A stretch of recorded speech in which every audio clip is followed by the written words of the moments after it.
جا بەڕێزان ئەم بیردۆزەی ئەو کتێبی لەسەر نووسی پزیشک هەبوو دوای خۆی لەسەر ئەمە ڕۆیشت. یەکێک لەو شتانەی کە جێگەی سەرنجە ئێستاکە وێنەکەیتان پێ پیشانەیە موسمیر چی کرد؟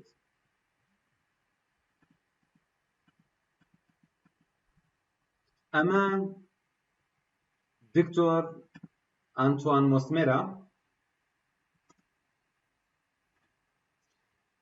ئەمەی کە ئەیبینن کۆمەڵێک کەسن لە دەوری حەوزێک دانیشتوون و ئاسنێک بەناو حەوزەکە ڕۆشتووە، بەش بەش لێ هاتووەتە دەرەوە، نەخۆشەکانی بانگ ئەکرد، دای ئەنیشاندن لە دەوری ئەم حەوزە و هەمویان ئەو ئاسنەیان ئەگرت یان ئەبەسرانەوە بەو ئاسنەوە کە ئاسنەکە بەشە زۆرەکەی چوو بووە ناو ئاو.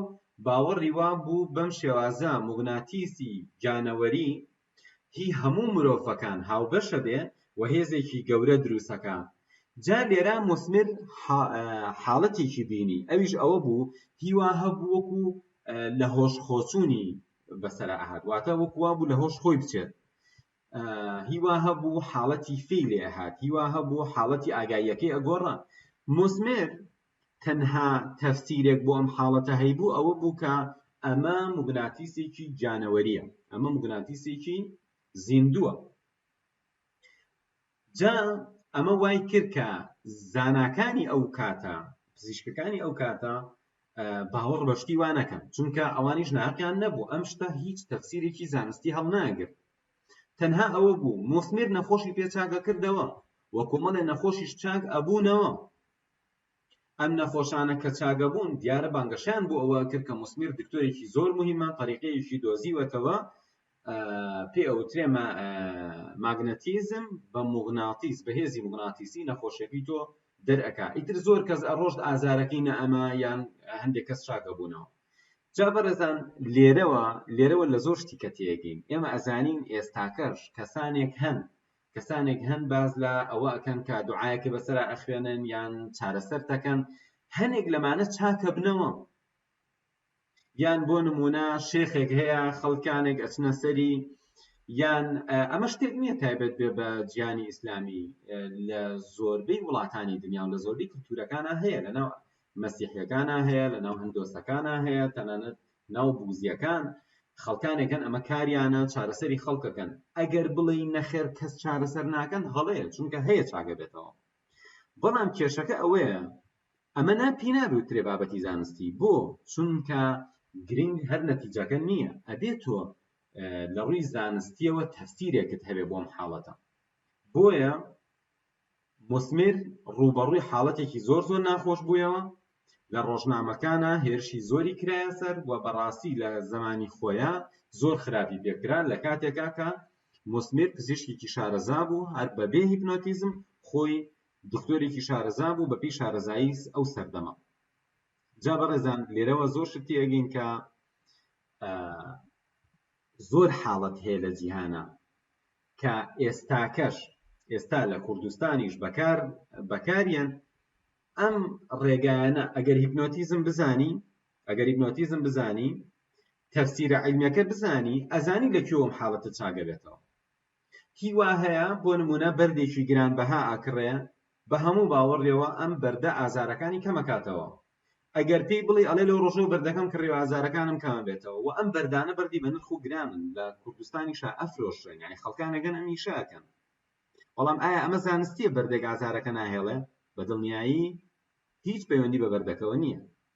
من خەڵک هەبووە ئەم ئیشانەی کردووە چۆن بە فڵان شت چاگە بیتەوە. کاتێک کە لای من هیپنۆتیزمی خوێندووە، آخر ڕۆژ بە منی وتۆ مامۆستا دەوەرە بام ئەم شتانەش بۆ بژمێرم. ئەمانەش هەموو هەروەکو هیپنۆتیزم وان، بەڵام ئەمانە پێت ناڵێن مۆزوعەکە ئەوەیە کە شتەکە لە مێشکی خۆتا ڕوایە. ئەمانەیەن ئەڵێن هی ئەم بەردەیە.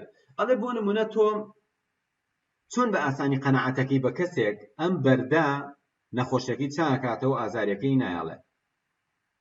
وتی من زۆر بە ئاسانی قەنەعەتەکەم بە خەڵک. وتم چۆن؟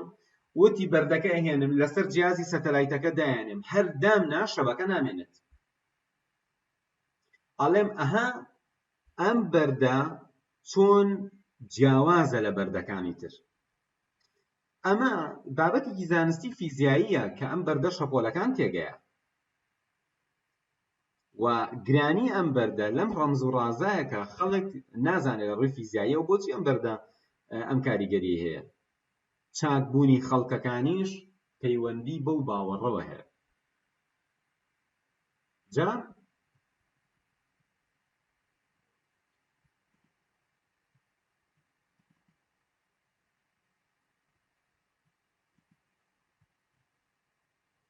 جا بەڕێزان لەبری ئەوەی کە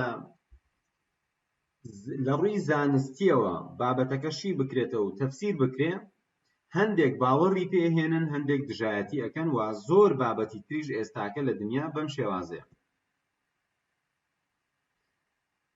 هیپنۆتیزم وەکو وشەی هیپنۆتیزم بۆ یەکەمین جار لەلایەن دکتۆر جەیمس برەیدەوە بەکارهات. ئەم پزیشکە دوای ئەوەی طەریقەکەی موسمیر فێر بوو لە چارەسەری نەخۆشی، بۆی دەرکەوت هیچ پەیوەندی بە موگناتیسەوە نییە و ئەمەی ئەم حاڵەتەیە بەسەر خەڵکە یا ئەم نەخۆشیە بەمە چاکە بێتەوە، ئەمە شتێک نییە بە ناوی موگناتیس. بۆیە ئەم باوەڕی وابوو کە ئەمە وەکو خەو وایە و جەیمس برەید ئەو کەسە بوو کە بە شێوەیەکی زانستی هیپنۆتیزمی بەکارهێنا خەڵکی خەواند. ناوینا هیپنۆتیزم.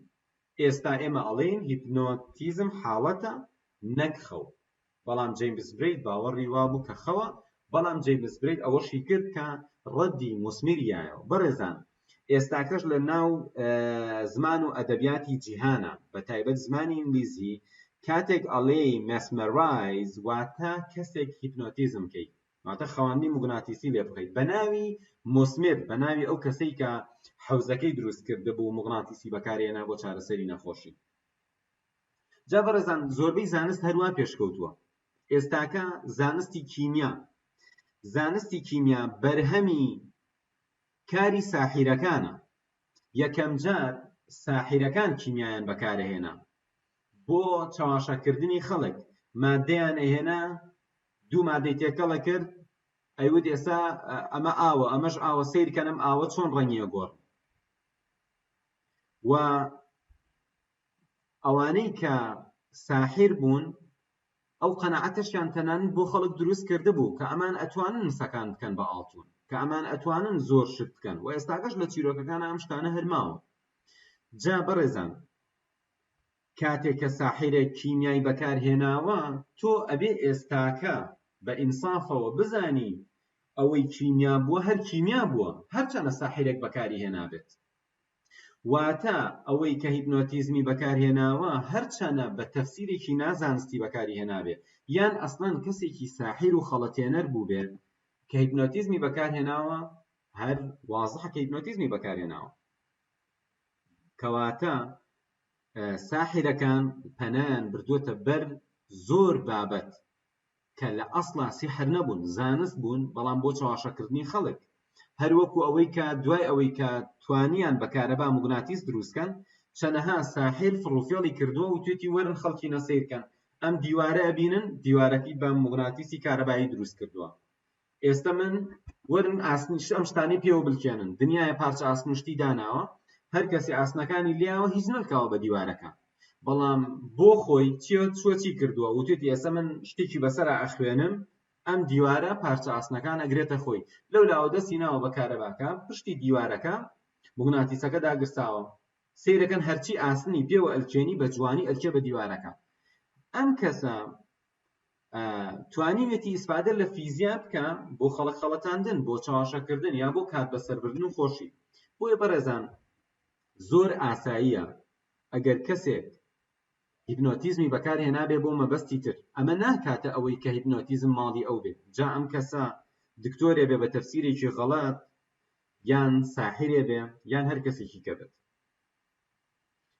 جەیمس برەید ئەم دکتۆرە لە خەواندنە زۆر بەتوانا بوو و جەیمس برەید زۆر جار پارچەیەکی ڕووناکی بەکارهێنا و توانی بووی بە لایت خەڵک بخەوێنێ بە ڕووناکی بە تەماشاکردنی چاو و دکتۆر مۆسمێر بەم تەریقەیە خەڵکیی ئەخوان تەماشاکەن. دکتۆر مۆسمێر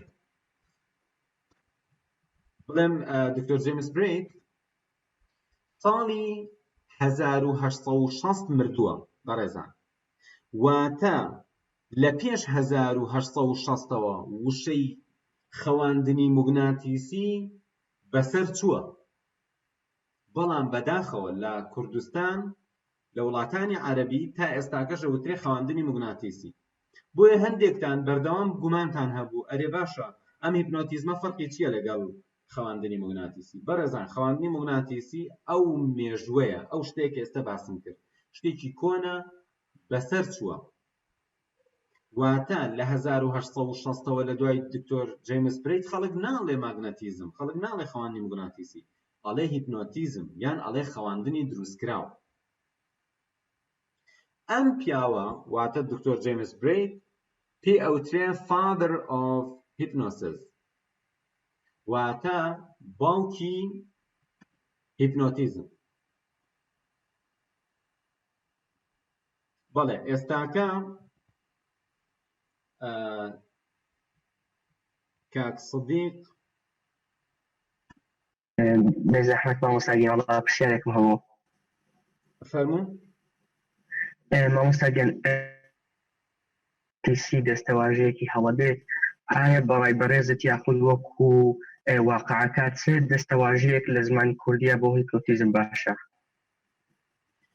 باشترین شت ئەوەیە بڵێ خەواندنی موگناتیسی، بڵێم خەواندنی هیپنۆتیکی، یان بڵێ خەواندن بە گوێدادان. واتە ئەشکرێ ئێمەش هەر وەکو هەموو دنیا هەر وشەی هیپنۆتیزم بەکاربێنین. زۆر ئاساییە بڵێن هیپنۆسیس هیپنۆتیزم، چونکە کەوتی هیپنۆسیس لە ناو زۆربەی وڵاتانی دنیا خەڵک دەزانێ هیپنۆسیس چییە. موسسە زانستیەکانی سەردەم ئەوانەی کە تایبەتن بە چارەسەری نەخۆشیە دەرونیەکان، قوتابخانە جۆرا و جۆرەکان، NLP مەسەلەن نێرۆلۆجی، زۆرێک لە بوارە زانستیەکان هەر بە هیپنۆتیزم ئەیناسن. واتە هەر باش وایە بڵێ هیپنۆتیزم یا حاڵەتی هیپنۆز، خەواندنی هیپنۆتیزمی و بەم شێوازە. تەنانەت لە ئەدەبیاتی خۆشمانە شێرکۆ بێکەس لە ناو شعرێکە خەوی هیپنۆتیزمی ئاڵێ. واتە لە ناو ئەدەبیاتی خۆشمانە ئەدەبیاتی سەردەم هەیە. کاک ئاریان